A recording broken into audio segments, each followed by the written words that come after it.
I ought to say, just by way of a preliminary, that what you're going to see, particularly judging by that, isn't going to be shiny machines. It's mostly stuff that comes from a different place, really.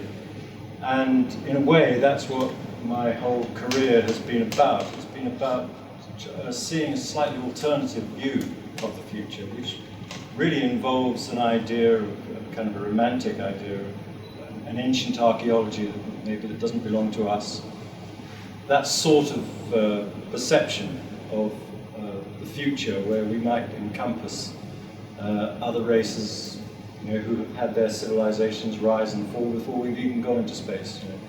So my perception about science fiction has always been on that sort of level, rather than on the level of what we do to make technology more user-friendly or whatever. It's really more, for me, about exploring cultural possibilities of the future and what kind of races might have been before or are to come. So in a way, that idea of the shape of things to come, it's part of the story, but not the whole thing. But anyway, I'll just go through these and hope that you enjoy what you're watching. I'll talk through them a little bit.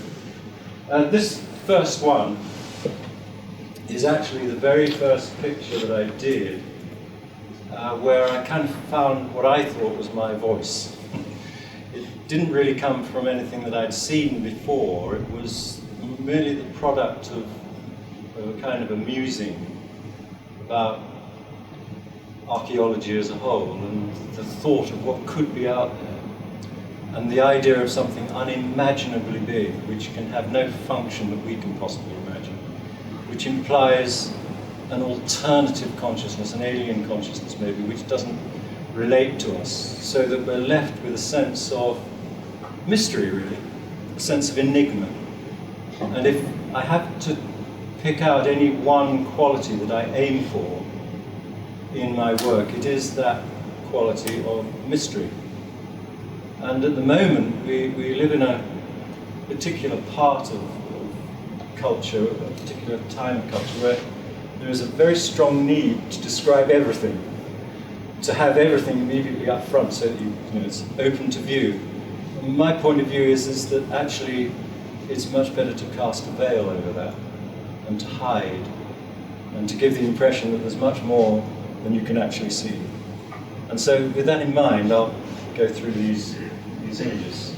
No, I hope I get this right. So just left-hand side. Left-hand side. Got it? Oh, I see. Yep. I had this idea thinking about this archaeological point of view of a Stonehenge built to a millionth of an inch in crystal. And that I was also imagining some kind of religious connotation here. That, there will no doubt be civilizations and religions within the human framework that create new forms of churches or whatever it is. And this was just one possibility of returning to an idea of something like Stonehenge, but done in this way. This was my first crack at an idea about building a ship, which I'm sure will happen soon, that may achieve speeds of faster than light. I call this FTL1, the building of FTL1, faster than light one. And I've always had this thing in my mind of shipyards and great rusty plates being welded together and all that sort of stuff, and why shouldn't the ships of the future, maybe they won't be like that, I'm sure they won't actually, but it's part of that mood that I've been creating of the past tied to the future. I ought to say, by the way, that this is an idea that I had about containing this huge shipyard, as it were, in free fall in an airtight container, so that people could work uncluttered by spacesuits or whatever, but in a floating environment, so they could float these great plates. without the worry of gravity.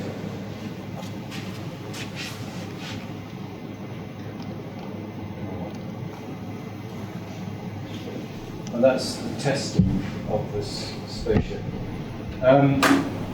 This idea came about from reading about quantum mechanics and the whole idea of what actually one would be trying to do, build a ship that could travel faster than the speed of light, if there is such a thing as possible. And the idea of having to drop back into ordinary space from so-called hyperspace, as science fiction talks about. And I imagined it to be a bit like dropping a pebble through the air and it's splashing into water. But of course the medium of space is light, and so there would be this splash like the ripples in a pool of light as the spaceship re-enters ordinary space. Now this came about as a result of a character who I have to acknowledge as being very important in my career, although he disappeared quite early on. His name is Philip Dunn, and some of you may know of him. But he was a publisher who had a real vision for what science fiction illustration could be, so on. He put his money where his mouth was, and he got three of us, Jim Burns, myself, and Les Edwards, I think it was, to produce some images that came from some of the great science fiction classics.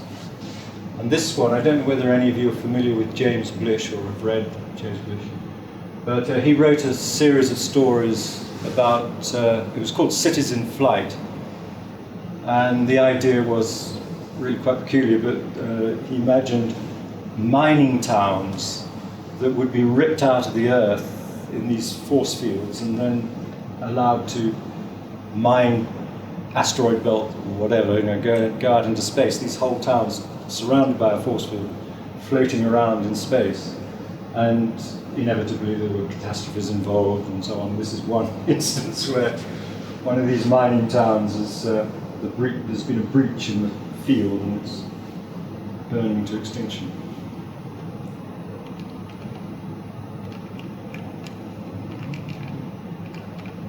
Is that right? Yeah, perfect. Yeah. This is a peculiarly English take that I sometimes come out with on the whole issue of this thing of science fiction. Again, it's tying what we know very familiarly with some other future, some other kind of reality, I suppose. And it was used as an illustration for Frederick Pohl. I don't know how familiar any of you lot are with science fiction, really, but I'm assuming that most of you know these characters. I don't know whether you do. Do you know Fred Pohl? No? I just begin to realise that I'm such an ancient generation that these guys are really quite early on in the whole history of science fiction, and they are the people really who generated, to a large degree, what we now take for granted. Anyway, carry on now. Now this one, this for me was an important image because when I was in my teens, I used to suffer a lot from migraines, very, very bad headaches and so on. And I sometimes had peculiar hallucinations, I suppose you'd describe them as. And I once had this hallucination of the moon falling onto the Earth. And it really did have a tremendous impact on me when I had the experience. And I thought, well, there's only one thing I can do with this image, and that's to get it out of my system and paint it, because it dominated me quite a bit. And so I did this image here, and it's called Quiet Night.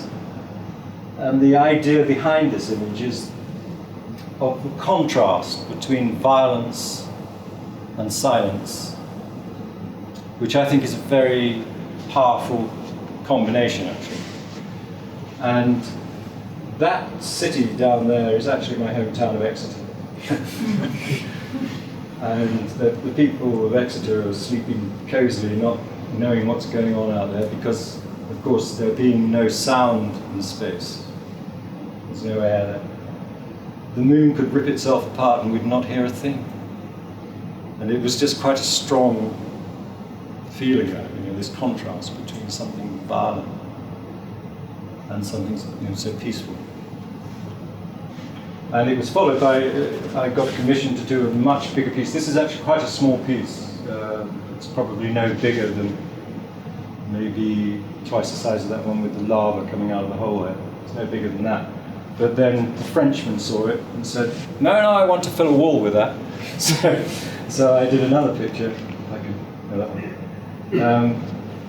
In some ways it's better, in some ways it's worse. I mean, this is one of the things that I think a lot of painters suffer from a lot. When repeating an image, you never get it quite the same. And although there were things about this that I think I got right, there were other things that I didn't. But you can see the M5 quite clearly there. And that little bump there, that's a tower on the hill that overlooks Exeter called Holden Town. Oh, wrong one. Let's just go back. There we go. This was the beginning of a series. By this time, I was getting quite a lot of book cover art, mostly for these novelists, these guys whom I've just mentioned, like Frederick Pohl, Isaac Asimov, and Arthur C. Clarke. This is an Isaac Asimov cover. But I'd just quickly like to talk a little bit about this because for those of you who are interested in perspective and creating a sense of scale, this was for me quite it was very much an exploring image, this for me, because I was trying to figure out how you can make something look so big that the mind can't really grasp it, but it's in vision. There's a sort of a tension there, that you can see something, but you can't quite grip it. And I played a lot with this idea of how a really big object like this would sit on a known landscape, on a flat horizon. I deliberately put both legs of this thing beyond the horizon, but to give the impression that this actually goes down, quite a way down there. Oh, I mean, the Earth's crust couldn't hold such a thing, but that doesn't really matter. Anyway, it was an interesting technical exercise. But again, I tried to keep this sense of something ethereal in contrast to something brutal. These relationships, for me, are very, very important in creating an image that should strike. There should always be this dichotomy, some kind of a tension between the values that you're expressing, so that this grabs the mind, as it were. Right, this is I don't have a lot to say about this. I'm quite well intrigued with this one, but this is typical science fiction colour, I suppose. These are done in acrylics, by the way, these early ones. I surrendered, this one isn't, this one is an oil. Now, as I said earlier on, one of the things that I quite like to do is to avoid the glossy machine. And I love the idea of a spaceship where the rivets are a bit loose and everything's clanking around a bit. This is a typical tramp steamer of space, and really it needs to go in for servicing pretty soon. It was for a cover for Jack Vance, who's another one of that period of writers who created the science fiction genre.